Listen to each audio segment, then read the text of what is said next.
마켓 무버입니다. 미용 시술에 널리 쓰이고 있는 보톡스 이 제품을 두고 휴젤과 대웅제약, 메디톡스 3사가 치열한 경쟁을 이어가고 있는 가운데 이번 3분기, 올해 3분기에는 휴젤이 가장 돋보이는 실적을 기록했습니다. 휴젤은 사업 호황과 더불어서 소송 리스크까지 해소되면서 안정기에 접어들었다는 평가까지 받아가고 있는데요.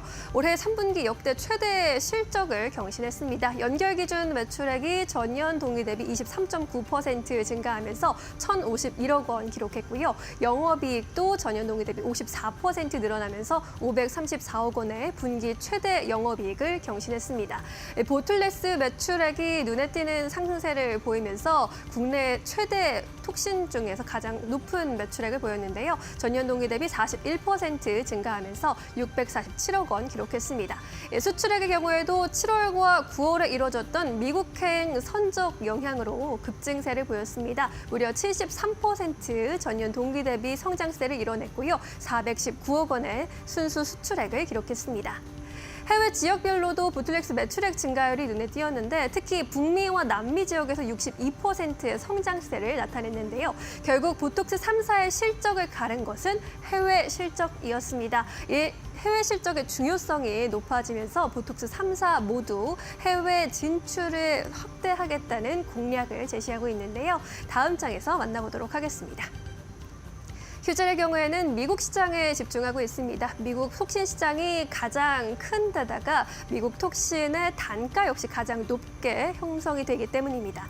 미국에 있는 현지 파트너사 베네브와 협업을 하고 있고요. 연내 보틀렉스 수출용 레티볼을 출시할 예정입니다. 또 아시아 태평양 지역 유럽에서 또 70여 국가에서 입지를 강화할 계획이라고 전하기도 했습니다. 대웅제약 역시 올해 누적 나부타 매출 중에 80% 이상이 수출에서 발생을 했고요. 미국 미용 시장에서 매출 2위를 달리면서 빠르게 성장세를 늘려가고 있습니다. 세계 68개국에서 품목 허가를 획득한 바 있고요. 80여 개국과 파트너십도 체결했습니다. 수요 상승 대비 제조 시설이 확장되고 있는데요. 화성 3공장을 이에 따라 건설하고 있다라는 이야기도 전했습니다. 메디톡스의 경우에도 해외 시장 진출에 집중하고 있습니다. 멕시코와 브라질, 사우디, 콜롬비아, 홍콩 등 36개국에 메디톡신을 수출하고 있는 상황이고요. 물량 추가 생산을 위해서 오송 3공장의 수출 국가별 제조소를 추가로 추진하고 있다라는 현재 계획을 전하기도 했습니다. 보톡스 3사 모두 해외 진출에 노력을 하고 있는데 4분기와 내년에는 해외 성과가 실적에 희비를 더 가를 것으로 전망이 되고 있습니다. 마켓무버 전해드렸습니다. 네, 이렇게 시장을 주도할 만한 이슈 확인해 봤고요. 이어서 전문가들과 함께 눈여겨보면 좋을 종목들 알아보도록 하겠습니다. 먼저 박수범 대표님과 함께 종목 이야기 나눠보겠습니다. 오늘의 첫 번째 종목 어떤 종목일까요? 네, GS를 좀 말씀 좀 드리고 싶어요. GS요? 네. 아무래도 우리가 지금 현재 시장의 어떤 판단에 있어서의 핵심 포인트가 지금 새롭게 미국의 대통령이 된 트럼프의 정책을 좀 봐야 되는 부분들인데 지금 트럼프 같은 경우에는 지금 화석연료 관련해서 좀 옹호자를 할 수 있는 크리스 라이트 이분이 에너지부 장관에 임명을 하겠다는 얘기가 좀 나왔고요. 이런 부분들이 아무래도 지금 이제 화석연료에 대한 수요가 좀 증가하지 않겠냐라는 부분과 그리고 또 러시아 쪽에서 미국의 장거리 미사일을 지금 이제 우크라이나 쪽에 허용을 했죠. 허용을 하면서 그렇게 되면 러시아 쪽에서는 3차 대전을 일어날 수 있다라고 경고를 했습니다. 그러다 보니까 간밤에 서브텍사스유도 마찬가지고 그리고 브렌트유도 3% 이상 상승 흐름을 좀 보여줬는데 이런 흐름들을 보여주다 보니까 관련 종목들이 좀 움직임을 좀 보여주고 있어요. 그리고 물론 좀 앞에 말씀드렸던 액신 냉각 관련해서도 GS 같은 경우에는 이제 GS 칼텍스를 또 품고 있지 않습니까? 비상장 회사인데 GS 칼텍스 같은 경우는 지금 액침 냉각 관련해서도 4개 종류의 제품을 개발한 상태예요. 그리고 상당히 좀 적극적으로 글로벌 마켓 쉐어를 가져오기 위해서 지금 이제 열심히 영업을 하고 있는 것으로 알고 있는데 아무튼 그런 부분들 또한 GS 칼텍스를 통해서 GS 지주사가 지금보다는 좀 더 추가적인 상승 흐름을 좀 기대해도 좋지 않나라는 관점에서 GS를 좀 가지고 나오게 되었습니다. 네, 알겠습니다. 오늘 GS를 말씀을 해주셨는데요. 어쨌든 국제유가에 대한 변동성에 대비해 보시는 것도 좋을 것 같고 트럼프 행정부 2기가 출범하게 됐을 때 에너지 가격에 대한 상승 이런 걸 수혜를 또 받을 수 있다. 화석 연료에 대한 수혜 이야기해 주셨습니다. 다음으로는 박정식 파트너님 종목 들어볼 텐데요. 어제는 자동차 관련된 이야기 많이 했거든요. 네, 오늘 첫 번째 종목은 뭘까요? 네, 솔리드입니다. 제가 이제 지속적으로 좀 언급을 드리고 있는 이제 통신 장비주인데요. 이미 이제 지난번에 좀 바닥권에 있을 때 4,600원 구간부터 계속적으로 언급을 드렸는데 이제 네. 어느덧 지금 5,000원대까지 조금 올라와 있는 상황입니다. 근데 이제 바닥권에서 서서히 올라가고 있는 그런 측면이 있기 때문에 여러분들이 계속적으로 좀 관심을 가져볼 필요성이 있을 것 같고 통신 장비주들 중에 지금 매년 성장하고 있는 유일한 회사이기 때문에 여러분들이 더욱더 이 통신 장비 섹터를 노릴 때는 솔리드를 한번 관심 있게 보시는 것이 좋아 보이고요. 이번에 이제 솔리드를 다시 한번 여러분들한테 언급을 드리는 이유는 어느 정도 좀 살짝 조정을 받았다가 지금 오늘 재차 조금 올라가는 추이를 보이고 있기 때문에 조만간 좀 강력한 시세 상승력도 우리가 한번 기대를 해볼 수 있지 않을까 해서 들고 나와 보았습니다. 그리고 이번에 국토교통부 제1차관이 12일에서 16일 사이에 폴란드와 스페인을 방문해서 현지 정부 등과 인프라 건설 및 우크라이나 재건 협력 방안을 논의한다라는 이슈가 얼마 전에 나왔었죠. 근데 이때 아무래도 지금 우크라이나에 가장 필요한 게 통신 인프라다 보니까 아무래도 이 통신 장비 섹터가 우크라이나 재건 수혜주로 오늘 다시 한번 좀 부각을 받는 흐름이 어느 정도 나오고 있습니다. 그래서 솔리드가 또 우크라이나 재건 테마에 좀 엮여서 또 움직일 수 있는 여력이 존재하기 때문에 여러분들이 계속적으로 좀 관심을 가져볼 필요성이 존재할 것 같고 또 최근 전쟁 양상이 또 이게 드론이잖아요. 근데 이 솔리드의 자회사인 솔리드 랩스가 이미 이제 지난번에 2022년도에 433MHz 기반의 드론 응용 통신 기술 개발에 이제 참여를 했던 전력이 있기 때문에 아무래도 이제 드론 관련 이슈도 같이 엮여서 움직일 수 있습니다. 그래서 이 탄탄한 실적과 그리고 우크라이나 재건 이슈, 드론 이슈까지 같이 맞물려 있는 솔리드이기 때문에 지금부터 한번 잘 관심을 가져보시기 바라겠습니다. 네, 알겠습니다. 솔리드 거론을 해주셨는데요. 통신 장비 관련 기업이고요. 지금도 눈여겨보기에 괜찮은 가격 구간이다라고 이야기해 주셨고요. 모멘텀 말씀해 주셨으니까 참고해 보시면 좋을 것 같고요. 다음으로는 박수범 대표님의 두 번째 종목 들어보겠습니다.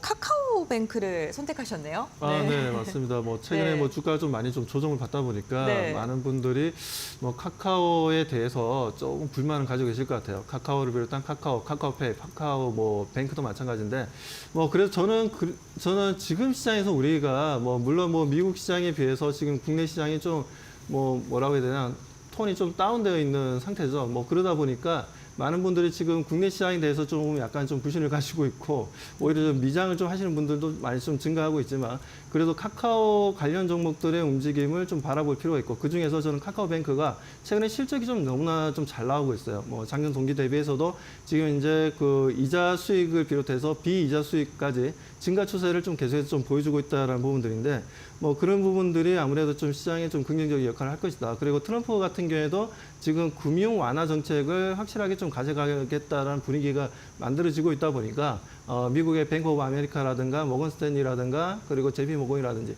이런 회사들의 주가 움직임이 10% 이상 상승 분위기를 보여주고 있다라는 부분들이죠. 그런 부분들이 국내에도 관련 종목들의 움직임을 좀 강하게 보여줄 수 있고 그중에서 저는 뭐 지금 어떻게 보면 시장에서 뭐 KB금융이나 뭐 우리금융지주라든가 신한지주라든가 여러 금융회사들 오프라인 금융회사들을 보겠지만 저는 오히려 온라인 쪽에 상당히 좀 빠르게 지금 이제 성장 스토리를 좀 만들어 나가고 있습니다.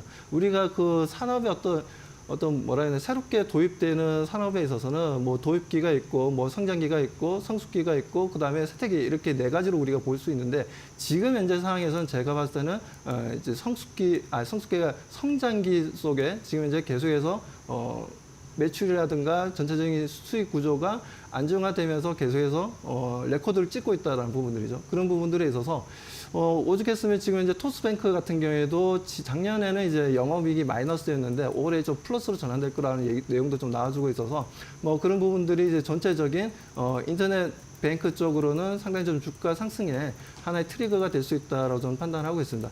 뭐 잠깐 차트를 좀 잠깐 좀 보도록 할까요? 네. 네, 차트를 좀 잠깐 좀 보게 되면 카카오뱅크 같은 경우에는 보시면은 조정을 좀 받았네요. 그렇죠. 조정이 계속 이렇게 좀 지지부진한 움직임을 좀 보여주다 보니까 많은 투자자분들이 카카오뱅크에 대해서 좀 관심이 좀 많이 떨어져 있는 건 사실입니다.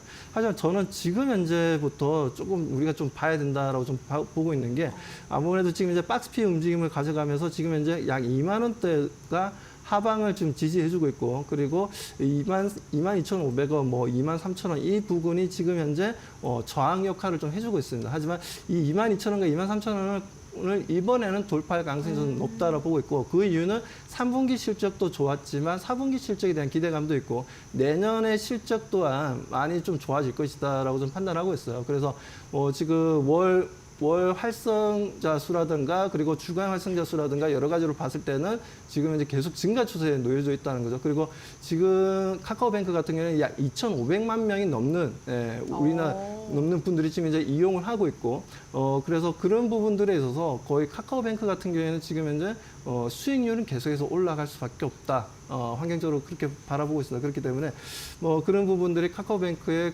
주가에는 상당히 좀 긍정적인 역할을 하면서 주가가 22,000원과 23,000원을 돌파하게 되면 단기간 강한 상승 랠리를 보여줄 수 있기 때문에 우리 시청자분들도 이제부터는 카카오뱅크 좀 관심을 가지고 좀 지켜보자라고 말씀드립니다. 알겠습니다. 카카오뱅크 말씀해 주셨고 이 박스권 구간을 잘 활용해 보자라고 언급해 주셨습니다. 그렇다면 박정식 파트너님의 두 번째 종목 들어보겠습니다.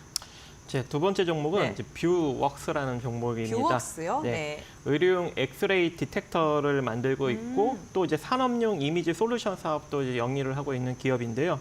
이번에 좀 긍정적인 이제 이슈가 나왔습니다. 미국 식품의약국에 따르면 뷰웍스의 장형 엑스레이 디텍터가 시판전 허가를 받았다라는 이제 긍정적인 언론 보도가 나오면서 오늘 좀 시초에 좀 강한 상승 흐름을 보였지만 현재 그 시세가 좀 그대로 밀려 있는 측면이 있기 때문에 우리가 다시금 또 저점 매수로 활용할 수 있는 어떤 긍정적인 상황이 되지 않을까라고 생각을 하고 있고 이번에 이제 이 식품의약국에서 받은 이제 엑스레이 디텍터 같은 경우에는 뭐 흉부 촬영 아니면 척추 촬영, 일반적인 촬영, 정형외과 쪽에서 촬영 이게 다양한 이제 엑스레이 촬영을 할 수 있는 그런 장비이고요.